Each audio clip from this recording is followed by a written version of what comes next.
So இன்னைக்கு நம்ம பார்க்க போகிற ஸ்கேம் வந்து இந்த ஸ்கேமர்ஸ் யாரை டார்கெட் பண்ணி பண்ணுறாங்க அப்படின்னு சொல்லி பார்த்தீங்கன்னா இந்த மெக்கானிக் ஷாப்ஸ்லாம் வச்சுருப்பாங்க பார்த்தீங்களா, அவங்கள டார்கெட் பண்ணி தான் பண்ணுறாங்க. ஆக்சுவலாக நம்முடைய சப்ஸ்கிரைபர் மதுரையில் ஒரு மெக்கானிக் ஷாப் வச்சிருக்காப்புல. அவருக்கு ரீசெண்டாக ஒரு ஃபோன் கால் வந்திருக்கு. இந்த மாதிரி 6 மாதத்துக்கு முன்னாடி என்னுடைய கார் உங்ககிட்ட தான் சர்வீஸ் கூட்ட ஞாபகம் இருக்கா அப்படின்னு சொல்லி கேட்டிருக்காப்புல. 6 மாதத்துக்கு முன்னாடி விட்ட சர்வீஸ் எனக்கு எப்படியா ஞாபகம் இருக்கும் அப்படிங்கிற மாதிரி மனசுக்குள்ள நினச்சிக்கிட்டு சரி என்ன விஷயம் சொல்லுங்க அப்படின்னு சொல்லி கேட்டதுக்கு, இல்லை இந்த மாதிரி நான் ஃபேமிலியோட கோவிலுக்கு போயிட்டு இருந்தேன், நடுவில் பிரேக் டவுன் ஆயிடுச்சு காரு. ஸோ பக்கத்தில் இருக்கிற மெக்கானிக்கை கூப்பிட்டு கேட்டால் அவர் வந்து இன்ஜினே போயிடுச்சுன்ற மாதிரி சொல்கிறாரு.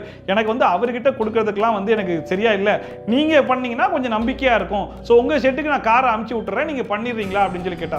அப்ப இவர் சொன்னாரா, இல்லங்க இன்ஜின் ஒர்க்னா ஒரு 20 டேஸ் ஆகும், செலவும் அதிகமாகும், ஓகேவான்னு சொல்லி கேட்டதுக்கு ஒன்றும் பிரச்சனை கிடையாது, நீங்க பொறுமையா எனக்கு பக்காவா ரெடி பண்ணி கொடுங்க அப்படிங்கிற மாதிரி சொல்லிட்டாராம். அப்ப இவருக்கு என்னன்னா சரி ஓகே இந்த மாசம் நம்மளுக்கு வந்து ஒர்க்கும் நல்லா டைட்டா இருக்கும், அமௌண்ட்டும் நல்லா கிடைக்கும் அப்படிங்கிற மாதிரி ஹாப்பி ஆயிட்டு சரி ஓகே சார் உங்க காரை நீங்க என்ன செட்டுக்கு அமுச்சு விட்டுருங்க அப்படிங்கிற மாதிரி சொல்லிட்டு போனை கட் பண்ணிட்டாராம். கொஞ்ச நேரம் கழிச்சு மறுபடியும் அந்த நம்பர்ல இருந்து கால் வந்துச்சா, இந்த மாதிரி டோ பண்ணி காரை கொண்டு வருவாங்க இல்லையா, அவங்களுக்கு நான் கால் பண்ணி இன்ஃபார்ம் பண்ணிட்டேன், அவங்க வந்துட்டு இருக்காங்க, நான் என்னன்னா வந்து கோவிலுக்கு போகணும் அர்ஜென்ட்டா, அதனால நான் கேப் பிடிச்சி போறேன், நான் கோவிலுக்குள்ள போயிட்டேன் அப்படின்னா நான் போனை சுவிட்ச் ஆஃப் பண்ணிடுவேன், வெளியே வந்ததுக்கு அப்புறம் தான் போனை ஆன் பண்ணுவேன், அதுக்கு நடுவில் அந்த டோ பண்றவங்க வந்து உங்களுக்கு கால் பண்ணி அட்ரஸோ டீடைல்ஸோ கேட்டாங்கன்னா கொஞ்சம் ஹெல்ப் பண்ணிக்கோங்க, உங்க நம்பர் தான் நான் அவங்க கிட்ட கொடுத்துருக்கேன் அப்படிங்கிற மாதிரி சொல்லிட்டாரா. அதுக்கு வந்து சரி ஓகே அட்ரஸ் தானே நான் சொல்லிக்கிறேன் சார், ஒன்றும் பிரச்சனை இல்லை அப்படிங்கிற மாதிரி சொல்லிட்டு போனை கட் பண்ணிட்டாராம். கொஞ்ச நேரம் கழிச்சு இந்த டோ பண்றவங்க மாதிரி இன்னொருத்தன் கால் பண்ணி பேசிருக்கேன், சார் இந்த மாதிரி டோ பண்றதுக்காக வந்திருக்கோம், உங்களுடைய அட்ரஸ் எங்க இருக்கு, உங்க மெக்கானிக் ஷாப் எங்க இருக்கு, என்ன ஏதுங்கிற டீடைல் சொல்லுங்க, லேண்ட்மார்க் சொல்லுங்க, அது இதுன்னு சொல்லி கேட்டுட்டு சரி ஓகே சார் நாங்கள் கிளம்பிட்டோம், இன்னொரு 1/2 hour 3/4 hourல நாங்கள் வந்துருவோம் சார் அப்படிங்கிற மாதிரி சொல்லிட்டு போனை கட் பண்ணிட்டாங்க. இன்னொரு 5 நிமிஷம் கழிச்சு மறுபடியும் அதே நம்பர் வந்து கால் பண்ணிட்டு, சார் வண்டியில் டீசல் சுத்தமாக இல்லை, நாங்கள் இப்போ டீசல் போட போகிறோம், எங்கள் கையில் காசும் சுத்தமாக இல்லை, ஸோ கொஞ்சம் காசு போட்டு விடுங்க சார் அப்படிங்கிற மாதிரி கேட்டிருக்காங்க. அப்போ இவர் சொல்லியிருக்காப்புல, நான் எதுக்குங்க உங்களுக்கு காசு அனுப்பணும், உங்களை யார் புக் பண்ணாங்களோ அவங்களுக்கு கால் பண்ணி கேளுங்க அப்படின்னு சொல்லி கேட்டதுக்கு, இல்லை சார் அவர் நம்பருக்கு நாங்கள் கால் பண்ணோம், அந்த நம்பர் சுவிட்ச் ஆஃப்ல இருக்கு, அதனால எப்படியும் அவர் உங்ககிட்ட தான் வந்து காசு கொடுத்து காரை வாங்க போறாப்புல, உங்கள் மெக்கானிக் செட்டு தானே காரையே விட போகிறோம், அதனால உங்ககிட்ட வாங்கிக்கலாம்னு சொல்லி கேட்டோம் அப்படின்னு சொல்லி கேட்டதுக்கு, அப்படியான்னு சொல்லிட்டு கொஞ்சம் வெயிட் பண்ணுங்க நான் அவருக்கு ட்ரை பண்ணி பார்க்குறேன்னு சொல்லி காலை கட் பண்ணிட்டு அந்த நம்பருக்கு கால் பண்ணி பார்த்தா அந்த நம்பர் சொன்ன மாதிரி சுவிட்ச் ஆஃப் பண்ணி வச்சிட்டான் போல இருக்கு.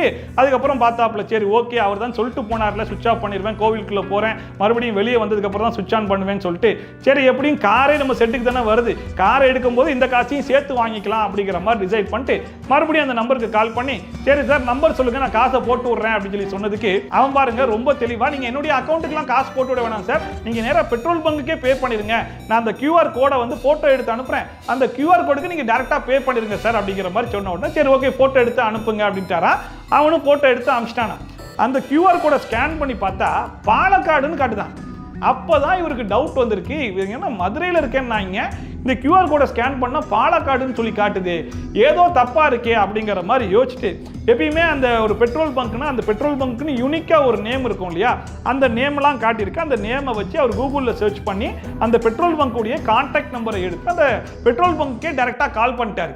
அங்கே கால் பண்ணால் அவங்க எடுத்து அட்டன் பண்ணிட்டு என்ன சொல்லியிருக்காங்கன்னா, 2 பேர் வந்திருக்காங்க சார், அந்த 2 பேர் எங்ககிட்ட சுத்தமாக காசு இல்லை, எங்களுடைய அக்கௌண்ட் வந்து லாக் ஆயிடுச்சு, எங்களுடைய ஜிபே எதுவுமே ஒர்க் ஆகலை, அதனால என்னுடைய அண்ணன் வந்து உங்கள் அக்கௌண்ட்டுக்கு போட்டு விடுவார், நீங்கள் தயவு செஞ்சு அந்த அமௌண்ட்டை எனக்கு எடுத்து கொடுத்துருங்க அப்படிங்கிற மாதிரி கேட்டு வந்து நின்றுட்டுருக்காங்க சார் அப்படிங்கிற மாதிரி சொல்லியிருக்காங்க.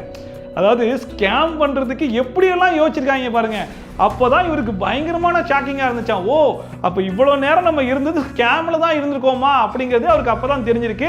சரி ஓகே சார் அப்படின்னு சொல்லிட்டு ஃபோனை கட் பண்ணிட்டு மறுபடியும் அந்த நம்பருக்கு கால் பண்ணி, ஏன்டா ஃப்ராடு பையில பெட்ரோல் பங்க்ன்ட்டு இந்த மாதிரி காசை கேட்குறான்னு சொல்லி கேட்ட உடனே சுவிட்ச் ஆஃப் பண்ணிட்டு கிளம்பிட்டானா. ஸோ எவ்வளோ சேஃப் அண்ட் செக்யூராக ஒரு ஸ்கேமை டிசைன் பண்ணி ஸ்கேம் பண்ணிட்டு இருக்காங்க பார்த்தீங்களா. அவனுங்க எவ்வளோ உஷாராக இருந்தால் வாங்குற காசை ஏமாற்றி தான் வாங்குறான், அந்த காசை கூட அவன் அக்கௌண்ட்டில் வாங்கிக்க மாட்டான்.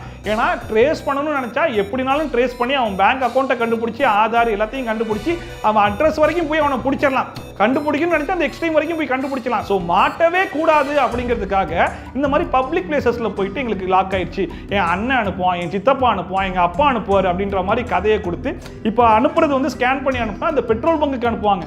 அந்த பெட்ரோல் பங்குக்கு போனதுக்கு அப்புறமா கையில கேஷா லிக்விட் கேஷா அந்த அமௌண்ட்டை வாங்கிட்டு போயிடுறானுங்க. ஸோ எவ்வளவு சேஃபா இந்த ஸ்கேமை வந்து டிசைன் பண்ணிருக்காங்க பாத்தீங்களா. இதுல இருக்கக்கூடிய இன்னொரு பிளஸ் என்ன அப்படின்னு சொல்லி பாத்தீங்கன்னா, இவங்க ஸ்டேட் விட்டு ஸ்டேட் ஸ்கேம் பண்றானுங்க.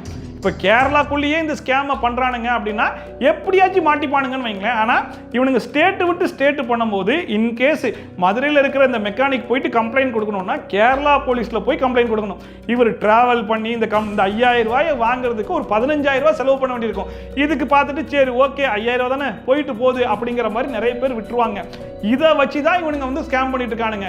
ஸோ இந்த ஸ்கேமர்ஸுடைய வேலை ரொம்ப சிம்பிள். அதாவது டெய்லியும் காலில் முழிச்ச உடனே ஏதாச்சும் ஒரு பெட்ரோல் பங்க் தேடி கண்டுபிடிக்கணும். அது வாசலில் போய் உட்காந்துட்டு தான் இந்த ஸ்கேமே பண்ணுவாங்க போல இருக்கு. அதாவது கூகுளில் போட்டால் மற்ற ஸ்டேட்டில் இருக்கிற மெக்கானிக் ஷாப்புடைய கான்டாக்ட் நம்பர் ஈஸியாக கிடைச்சிரும். அந்த நம்பருக்கு கால் பண்ண வேண்டியது.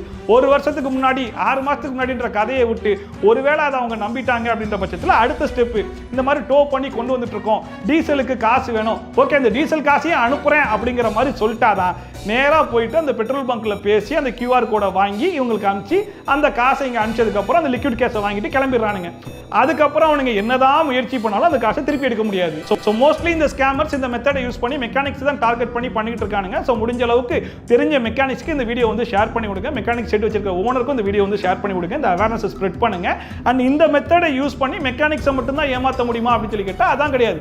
இது ஒரு மெத்தட் தான், இது ஒரு ஃபார்முலா தான். இந்த ஃபார்முலாவை மெக்கானிக் ஷாப்புக்கு எப்படி அப்ளை பண்ணணுமோ அப்படி அப்ளை பண்ணிருக்கானுங்க. இதை மற்ற துறை மற்ற ஷாப்ஸ் மற்ற கடைக்கு எப்படி அப்ளை பண்ணணுமோ அதுக்கேற்ற மாதிரி அப்ளை பண்ணி ஏமாத்துவானுங்க. எண்ட் ஆஃப் தி டேல நம்ம புரிஞ்சிக்க வேண்டியது, அதாவது ஓனர் இல்லாம நம்ம கிட்ட காசை கேட்டு ஓனர் கிட்ட நீங்க வாங்கிக்கோ அப்படிங்கிறது தான் இதோடைய ஃபார்முலா, சிம்பிள் ஃபார்முலா.